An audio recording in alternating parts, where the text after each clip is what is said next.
The United States is illegally occupying Syria, and Syria is now begging the United Nations to please do something about it. Syrian journalist Kevork Almassian joins us to discuss. So, thank you for joining me. Can you remind our audience how and why the United States is even there in the first place before we get to this bit of news?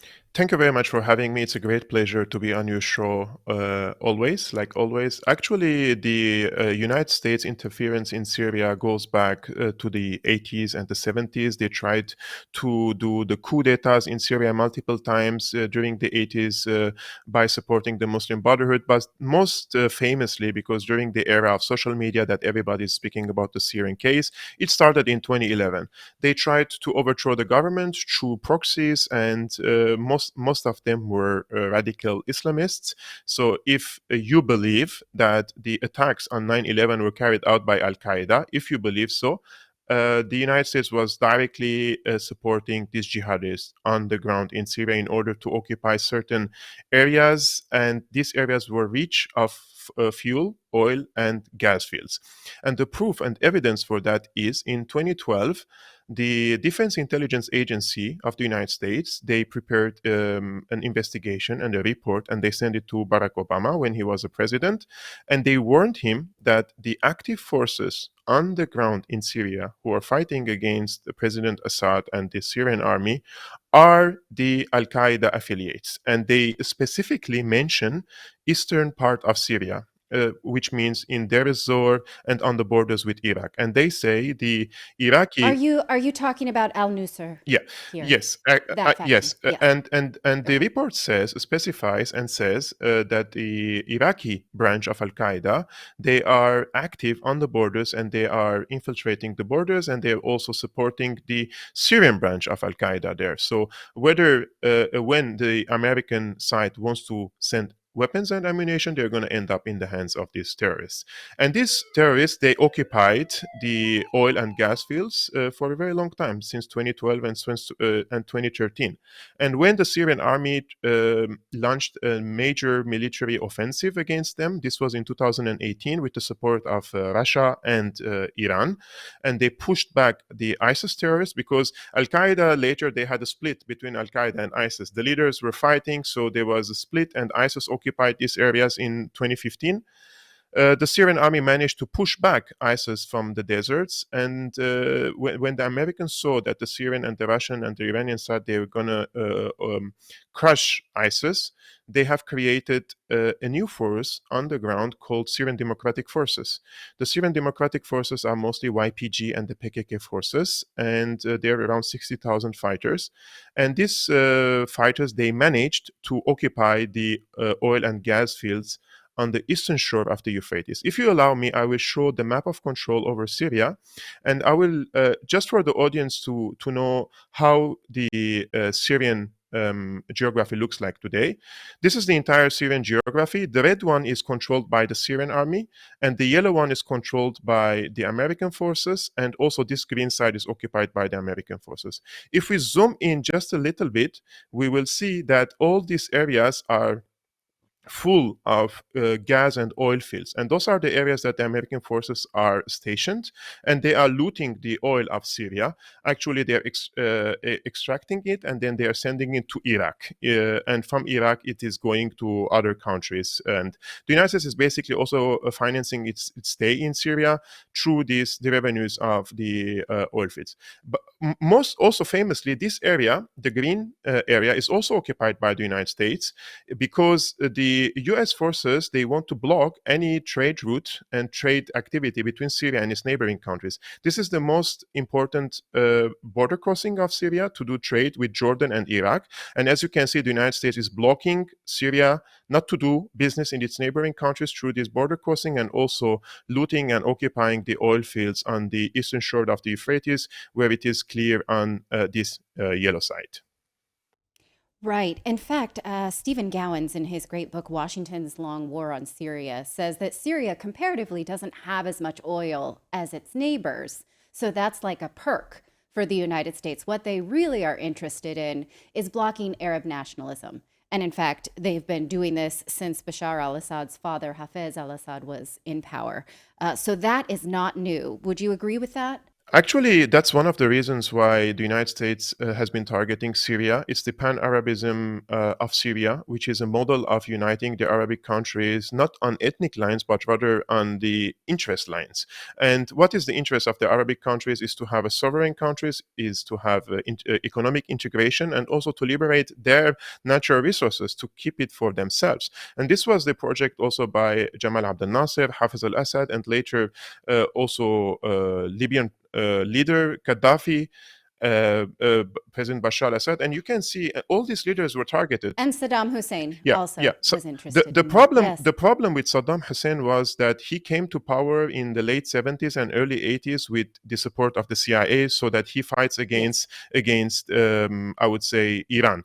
But later, when he felt that he has a big power in the region because he considered this war as a victory for himself, he started to go against the American interest, and that's when the Americans intervened and they tried to crush Saddam Hussein at the beginning of the 90s when he invaded, especially Kuwait. Although the American ambassador in Iraq back then, she told Saddam that they're not going to do anything if Saddam invades Kuwait. So basically, they trapped him to go into Kuwait. And when he invaded Kuwait, the Americans came and bombed him in Iraq.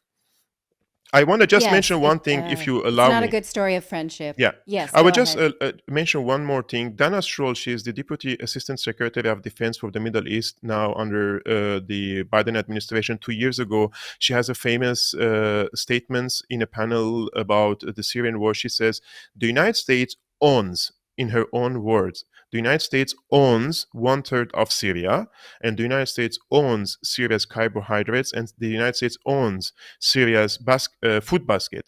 And she says Whoa. this, Okay. she literally mentions these words, and she says the United States owns these carbohydrates and the food basket of Syria in order to have a leverage over the outcome of the Syrian war in a way that it serves the interests of the United States. They do not Well, mention. that's news to me as an American. Mhm. Didn't know that. Can my passport take me there? Actually, if you want to go to Syria now as a journalist, as an American journalist or any foreign journalist, if you have friendly opinions about the United States forces in Syria, they would allow you to go near even the oil fields where the American forces are located, and then you are forced, of course, according to an agreement with the U.S. Defense Ministry, to post tweets on X and say that the Americans are, quote, guarding the Syrian oil fields in order to block ISIS from having an access to the fuel of Syria. But let me remind everyone what ISIS did with the Syrian oil. ISIS stole the Syrian oil with hundreds of barrels per day, probably thousands, and they were these tankers. They were taking the fuel of Syria, they were marching to Turkey, and their satellite imagery for that, with thousands of them marching to Turkey, which is a NATO country. And the son of Erdogan, Bilal, Erdogan's son Bilal, he was the person in charge of getting the oil and giving the revenues to ISIS. So ISIS became a state, and they were just an organization, but then they declared themselves as a state because they had an economic independence. And that happened thanks to a NATO country. And let's remember that the United States has one of the biggest military bases outside the United States. It's in Turkey, it's in Incirlik, and this was happening all under the watch and the satellite imagery of the United States. They did nothing. And then when the Russians intervened, the first thing they did, they cut this lifeline of ISIS, which was taking the oil of Syria to Turkey and getting back dollars. But what happened afterwards? The United States just replaced ISIS with something called the Syrian Democratic Forces. So it's still the same. Just the looters are different now, and the revenues of this oil aren't going to the people's benefit in Syria. And Syria estimates the losses over $100 billion. $100 billion, you can reconstruct half the damage that happened to the cities and the governorates of Syria in the past 12 years. Yes, well, let's put a fine point on that because what they're demanding this week is they're demanding a return of the land that the United States occupies and the oil and gas fields of the Syrian state. They're also saying that the U.S. has stolen. The number they put is $115.2 billion worth of oil at an average of 150 100,000 barrels per day. Yes. So the big question here is, what is the United Nations going to do about this? And I think it's a good time to remind our audience that last year, when UN Deputy Spokesperson General Farhan Haq was Mhm. asked about this, he was very confused when Chinese journalist Denzi Zhu asked. He was like, "We're not. I don't know. This doesn't. Not the same." It was an amazing piece of video. Yes, Deji. Couple of questions on Syria. Yesterday, there's a drone attack to a U.S. base in northeast Syria, which resulted in one death and 6 injured. After that, U.S. launched a airstrike, also killed 11 people in Syria. Any reaction from the Secretary General on this incident? Oh, well, of course, we continue to be worried about all of the continuing tensions, and we are trying to see what can be done to lower the tensions from different forces in Syria, and we'll continue with those efforts. Do you not to urge everybody to respect the sovereignty and territorial integrity of Syria? Well, of course, that's a given, and obviously it's important that the sovereignty and territorial integrity of Syria is respected. At the same time, you're aware of the complexity of the situation of foreign forces, but we call for them to exercise restraint. But do you think the presence of the U.S. military in Syria is illegal or not? That's not an issue that we're dealing with at this stage. There's been a war. But is that because it sounds very familiar. This week we talk a lot about the UN Charter, the international law, and relative resolutions. But it sounds to me a foreign presence, foreign military based presence in another country without invitation sounds like something else to me. You know. I'll leave your analysis to you. There's at this stage. What's the difference at this stage, between Syria, there's no, the situation in Syria, and the situation in Ukraine? There's no U.S. armed forces inside of Syria, and so I don't have a. It's not a parallel situation. You're to some of the sure others. there's no U.S. military personnel in I Syria? believe there's military activity. Yeah. But in terms of a ground presence in Syria, I'm not aware of that. Okay, 5 U.S. service members were injured in that attack. If there were no U.S. soldier service members in Syria, how could they got injured? That's weird, right? Should I ask you about that? And by the way, if you're talking about the resolution, the international law, here is the resolution from Security Council 2254, I believe. It says in its PA paragraph, reaffirming its strong commitment to the sovereignty, independence, unity, and territorial integrity of the Syrian Arab Republic, and to the purposes and principles of the Charter of the United Nations. Yes, I'm aware of that, and as you see, that is accepted by the members of the Security Council itself. Yeah, so again, back to my question, is that illegal to have presence in Syria for the U.S. base? According to the relevant resolution that I just read out. Yes, the relevant resolution does call for that, and we call on all countries to respect that.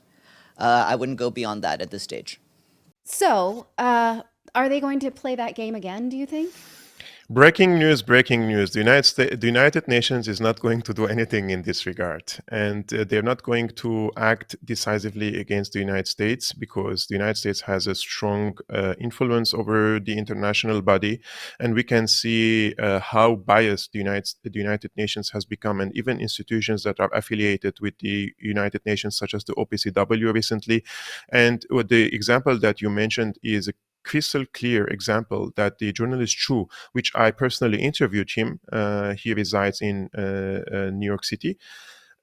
He's a very smart journalist, and he trapped the spokesperson for the UN in this regard. And the United Nations, they refuse to acknowledge that there are American forces in Syria from the first place. They refuse to acknowledge that there are occupation forces, because if the United Nations acknowledges that there are U.S. forces in Syria, the first question mark will come: what's the legitimacy of the US forces in Syria? Because according to the Syrian constitution and also international law, those forces their presence is illegal, because the Syrian government didn't ask the United States to come and help Syria. There is no official invitation from the Syrian parliament or from the Syrian government to the United States to come.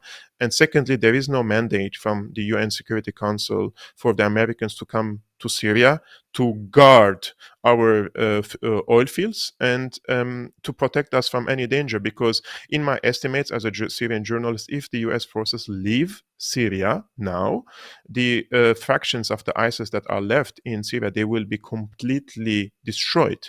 But all these ISIS cells, if we remember the map of control over Syria, they are operating on the peripheries of the US forces sites in Syria, and they are waging attacks only against the Syrian army. There is no attack against the American forces in Syria by ISIS. They are only against the Syrian forces. And in the past 3 months, Syria lost over 60 Syrian soldiers because the ISIS cells were committing attacks on the highways where the Syrian army is moving, and they were murdering them in a most merciless way. And these imageries and this news aren't coming to the mainstream media, of course, because if they show it and if they tell the people what's happening in Syria, the people will understand that the presence of the US forces in Syria is not to fight terrorism, but to make sure that these remaining cells of ISIS remain in the Syrian deserts, because the Syrian desert is a very difficult place to fight and to conquer from the Syrian army side. And in order for them to continue this war of attrition against the Syrian side, instead of Syrian side focusing on the American forces. And Dana Struhl's statement in this regard is quite clear. She never says that we are there to fight terrorism. She says we are there to own the Syrian carbohydrates and to own Syria's food basket in order to influence the outcome of the Syrian war. So they would strike a deal with Syria and tell them, okay, if you want to withdraw from Syria, you have to do A, B, C, D, and then we can withdraw from Syria, which is, in my opinion, blackmailing and also terrorizing, because you're terrorizing the people by telling them you're going to freeze in the winter because you don't have a fuel. You're going to have a huge inflation. You're not going to be able to reconstruct your country because you resisted this regime change war project in Syria. And I would call this an act of terrorism. Okay, I have one more question, and it's not a simple one, but we'll do our best. Then why has Israel stepped up attacks on Syria, and why are they not mentioned in this letter to the United Nations? The Israeli side was heavily involved in the Syrian war from the beginning. There are even reports from the Wall Street Journal revealing the role of Israel in giving cash to Al Qaeda terrorists near the borders with Al Golan Heights, which is occupied by Israel, and secondly, giving them medical treatment in the Golan Heights hospitals, which means practically now inside Israel. When the ex-Mossad chief of Mossad was asked on Al Jazeera, how is it possible for Israel to give aid to Al Qaeda? He said, we always have to treat our enemies with in a humane way, and he says, as far as he recalls, Al Qaeda never attacked Israel before. This is what he says. But then he was asked, okay, then would you give a medical treatment to Hezbollah fighters in Lebanon if they were injured? He says no, because Hezbollah has conducted attacks against Israel. So he contradicted himself when it comes to this humanitarian aspect. But after 2018, when Syria liberated the borders between the Golan Heights and Syria, the current Syria, Israel started to increase its aerial bombing of Syria because their proxies were defeated on the ground in Syria. And the Israeli main concern is Syria's military capabilities. They don't want the Syrian army to restore its military might. Because they want always to keep Syria destabilized and weak, because a strong Syria always means that the resistance groups against Israel to liberate the occupied territories by Israel, according to every UN Security Council resolution, Syria is giving aid to these groups against Israel. So Israel wants to keep Syria weak and fragmented so that Syria would stay busy always in its internal infighting instead of supporting any group that is trying to liberate the territories occupied by Israel today. So I would say I would quote the ex-Israeli defense minister, I think his name is Moshe Ya'alon, who says that he prefers ISIS over Syria and Iran. And he prefers ISIS to win this war over Syria and Iran because he says ISIS is a weak organization compared to Syria and Iran, who are organized and they could pose a threat on the security of Israel. But let's remember, the security of Israel here means territories occupied by Israel. This is East Jerusalem, West Bank, the Gaza Strip, the Golan Heights, Shab'a Farms, all these areas that Israel occupies, they should withdraw from them. So according to international law, if you use force against the Israeli occupation forces on Arabic territories occupied by Israel, it is permissible under international law. So this is what he means when he mentions the security of Israel. Security of Israel is inside the territories of Israel and not on Arabic territories. Okay, thank you for explaining that. And it's interesting to see the two different forces that are that Syria is fighting then, because they have Israel on the one hand and then the United States as an occupier. So thank you for breaking that down for us. I really appreciate it. It's always a pleasure. Where can we find you if we want to follow more of your analysis? Thank you very much, first of all, for having me again. Your followers can find my work on YouTube called Syriana Analysis and also on Twitter, Kevork Almassian. I'm mostly active on these two platforms recently. Fantastic. Thank you again. Thank you. Thank you so much for watching this segment here at Redacted. We are live every day at 4 p.m. Eastern Time, trying to share the stories that the mainstream media will not cover. You should also come over and join our community of Redacted Rebels over at redacted.inc. That's our private locals community where we can share exclusive content that we simply cannot share here on YouTube. Come over and join the rebellion together right now by going to redacted.inc. We'll see you next time.